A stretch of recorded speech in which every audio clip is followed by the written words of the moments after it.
was a little alley in San Francisco, back of the Southern Pacific Station at 3rd and Townsend, in red brick of drowsy, lazy afternoons with everybody at work in offices. In the air you feel the impending rush of their commuter frenzy.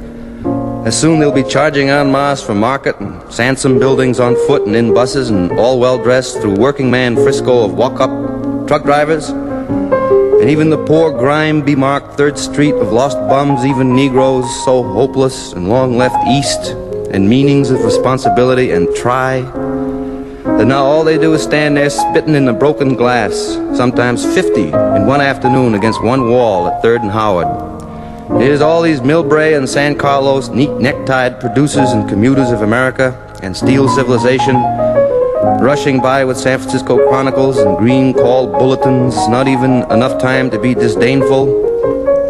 They've got to catch 130, 132, 134, 136, all the way up to 146, till the time of evening supper in homes of the railroad earth, when high in the sky the magic stars ride above the following hot-shot freight trains. It's all in California. It's all a sea. I swim out of it in afternoons of sun-hot meditation in my jeans with head on handkerchief on brakeman's lantern, or, if not working, on book. I look up at blue sky of perfect lost purity and feel the warp of wood of old America beneath me. And I have insane conversations with Negroes in second-story windows above, and everything is pouring in. The switching moves of boxcars in that little alley, which is so much like the alleys of Lowell, and I hear far off in the sense of coming night that engine calling our mountains.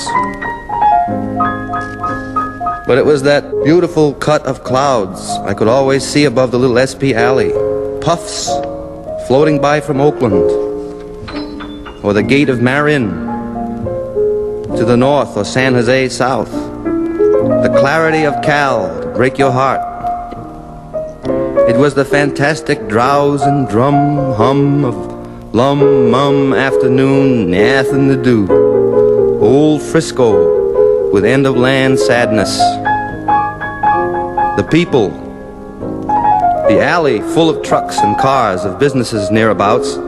Nobody knew or far from cared who I was all my life. 3,500 miles from birth, all opened up, and at last belonged to me in great America. And now it's night in 3rd Street. The keen little neons, and also yellow bulb lights of impossible to believe flops. The dark ruined shadows moving back of torn yellow shades like a degenerate China with no money. The cats in Annie's alley. The flop comes on, moans, rolls. The street is loaded with darkness. Blue sky above with stars hanging high over old hotel roofs and blowers of hotels moaning out dusts of interior. The grime inside the word-in mouths is falling out tooth by tooth. The reading rooms tick-tock, big clock with creak chair and slant boards and old faces looking up over rimless spectacles bought in some West Virginia or Florida or Liverpool, England pawn shop long before I was born. And across rains, they've come to the end of the land sadness, end of the world gladness. All your San Franciscos will have to fall eventually and burn again. But I'm walking, and one night, a bum fell into the hole of the construction job where they're tearing a sewer by day. The husky Pacific and Electric youths in torn jeans who work there, often I think of going up to some of them, like, say, blonde ones with wild hair and torn shirts, and they say, "You ought to apply for the railroad. It's much easier work. You don't stand around the street all day and you get much more pay." But this bum fell in the hole. You saw his foot stick out.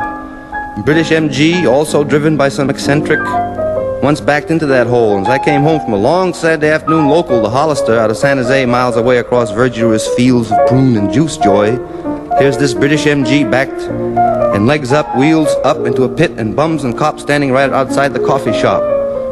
It was the way they fenced it, but he never had the nerve to do it due to the fact that he had no money and nowhere to go, and his father was dead, and his mother was dead, and his sister was dead, and his whereabout was dead.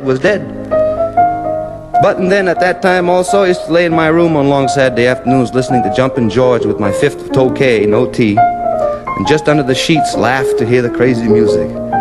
Mama, he treats your daughter mean. Mama, Papa, don't you come in here, I'll kill you, etc. getting high by myself in room glooms, and all wondrous knowing about the Negro, the essential American, out there, always finding his solace, his meaning in the Fellaheen street, and not in abstract morality. And even when he has a church, you see the pastor out front bowing to the ladies on the make.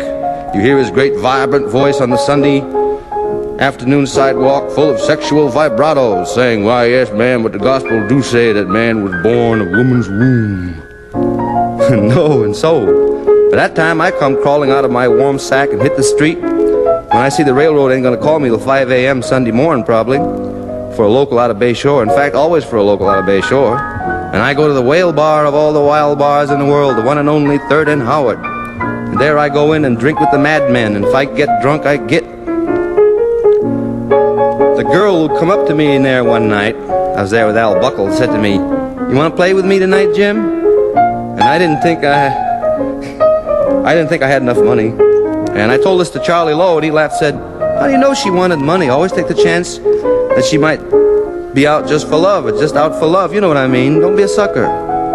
She was a good-looking doll, and she said, "How would you like to ulyuku with me, Mon?" And I stood there like a jerk.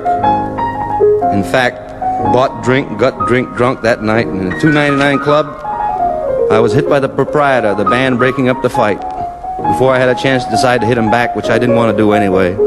And out on the street, I tried to rush back in, but they had locked the door and were looking at me through the forbidden glass in the door with faces like undersea. I should have played with her shoo-doo-doo-doo-doo-doo-doo-dookie.